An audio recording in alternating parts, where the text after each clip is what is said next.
여러분, 솔직하게 질문 하나 드리겠습니다. 집 어딘가에 금반지나 금목걸이 정확히 몇 돈이나 있습니까? 2026년 1월 22일 순금일 돈 가격이 98만 9천 원입니다. 100만 원 코앞입니다. 불과 3년 전 2023년 1월에는 34만 원이었습니다. 3년 만에 3배가 됐습니다. 그런데 이상한 일이 있습니다. 지금 이 순간에도 전문가들의 의견이 완전히 갈립니다. 어떤 전문가는 온스당 5천 달러까지 간다고 합니다. 또 어떤 전문가는 3천 달러까지 폭락한다고 경고합니다. 누구 말이 맞는 걸까요?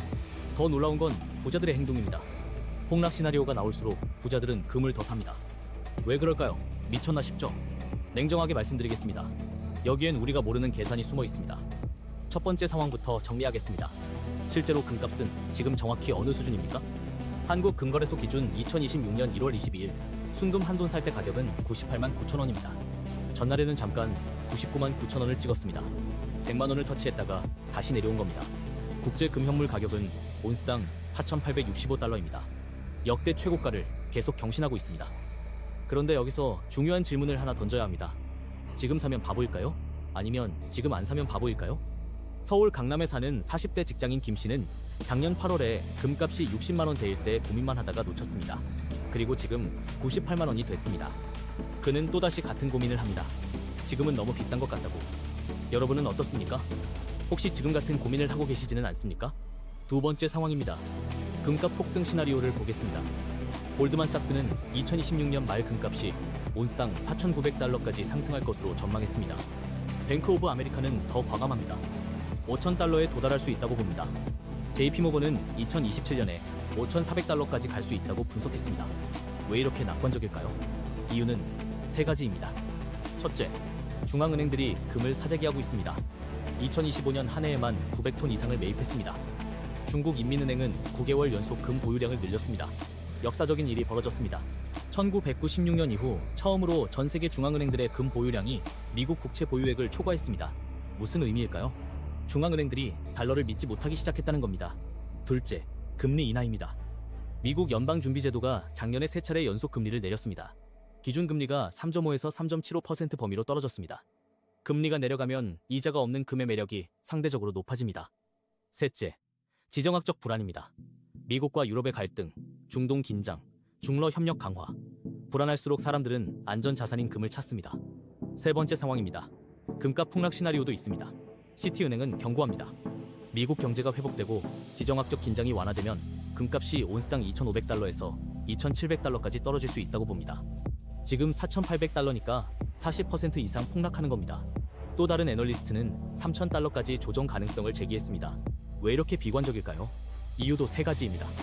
첫째, 금리가 다시 오를 수 있습니다. 인플레이션이 재발하면 연준은 금리를 다시 올릴 수밖에 없습니다. 금리가 5%를 넘어가면 금은 매력을 잃습니다. 은행에 돈만 넣어도 5% 이자가 나오는데 굳이 이자 없는 금을 들고 있을 이유가 없죠. 둘째, 달러가 더 강해질 수 있습니다. 트럼프 행정부의 관세 정책과 재정 지출 확대가 달러 수요를 끌어올립니다. 달러가 강해지면 금은 약해집니다. 셋째, 경기 회복입니다. 2026년에 인공지능 투자와 인프라 확대로 경기가 살아나면 사람들은 주식을 선호합니다. 주식은 돈을 벌어주지만 금은 그냥 금일 뿐이니까요. 잠깐 여기서 정리해봅시다. 지금까지 말씀드린 핵심은 세 가지입니다. 첫째, 금값은 지금 98만 원으로 100만 원 코앞이지만 전날 잠깐 터치 후 하락했습니다. 둘째, 5,000달러까지 간다는 폭등 시나리오가 있습니다. 셋째, 2,500달러까지 떨어진다는 폭락 시나리오도 있습니다. 도대체 어느 쪽이 맞는 걸까요?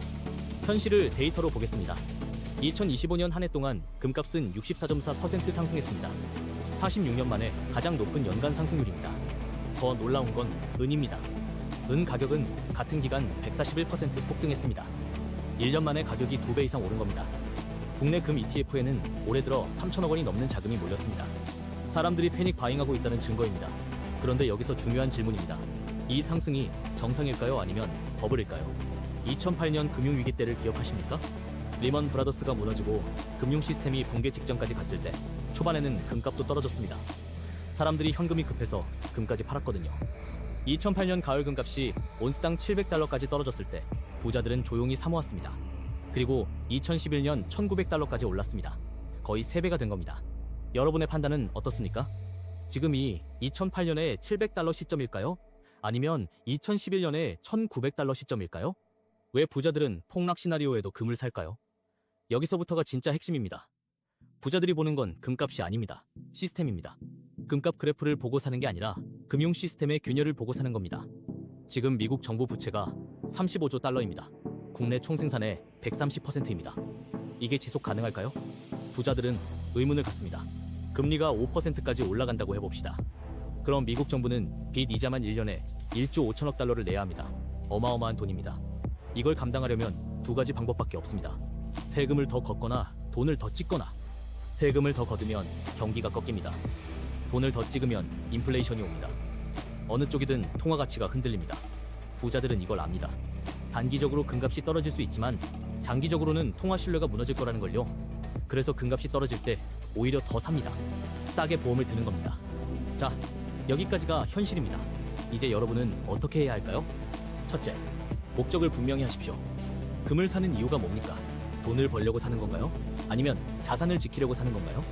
이게 정해져야 전략이 나옵니다.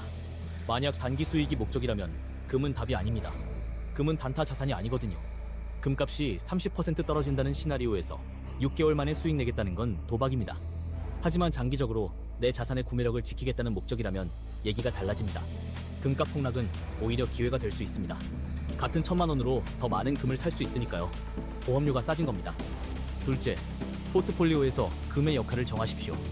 전문가들은 5에서 15% 정도가 적당하다고 봅니다. 공격적 투자자라면 5%, 방어적 투자자라면 15%까지 가져갈 수 있습니다. 전체 자산의 절반을 금으로 채우는 건 과도합니다. 분산이 답입니다. 금만 보면 폭락이 공포지만 전체를 보면 기회가 될 수 있습니다. 셋째, 금값이 떨어질 때 나눠서 사십시오. 한 번에 몰빵하지 마십시오. 예를 들어 금에 1,000만 원을 투자하기로 했다면 3개월에 걸쳐 300만 원씩 나눠서 사는 겁니다. 금값이 90만 원일 때, 85만 원일 때, 80만 원일 때 각각 사는 거예요. 이렇게 하면 평균 단가를 낮출 수 있습니다. 넷째, 형태를 선택하십시오. 금 ETF로 갈 건지, KRX 금 시장으로 갈 건지, 실물 금으로 갈 건지 정해야 합니다. ETF는 편리합니다. 클릭 한 번이면 사고 팔 수 있죠. 하지만 시스템 리스크를 대비하려면 실물이 낫습니다. 금융 시스템이 마비되면 ETF 계좌도 못 열 수 있거든요. KRX 금 시장은 장내 거래 시 부가세가 면제됩니다. 가장 효율적인 방법입니다. 다섯째, 인내심을 가지십시오. 금값이 떨어지는 걸 보면 불안해집니다. 더 떨어지면 어쩌나 걱정되죠. 하지만 부자들은 그 불안을 견딥니다. 왜냐고요? 금을 산 이유가 분명하니까요. 수익을 내려고 산 게 아니라 시스템 붕괴를 대비해서 산 겁니다. 자, 이제 선택은 여러분의 몫입니다. 이 영상을 보고도 아무것도 하지 않으면 1년 후에도 똑같은 고민을 할 겁니다. 금값이 120만 원이 됐는데 너무 비싸서 못 사겠다고요. 반대로 오늘부터 작은 한 걸음을 시작하면 1년 후 완전히 다른 사람이 되어 있을 겁니다. 두 갈래 길이 여러분 앞에 놓여 있습니다. 하나는 익숙한 고민의 길, 다른 하나는 낯선 실행의 길입니다. 오늘 당장 1,000만 원을 금에 넣으라는 말이 아닙니다. 딱 10분만 증권사 앱을 열어서 금 ETF나 KRX 금 시장이 뭔지 검색해 보십시오. 그게 시작입니다. 내일 점심시간에 딱 15분만 내 전체 자산에서 5%가 얼마인지 계산해 보십시오. 거창하게 시작하지 마십시오. 오늘 밤 스마트폰 메모장에 이 문장 하나만 적어 보십시오.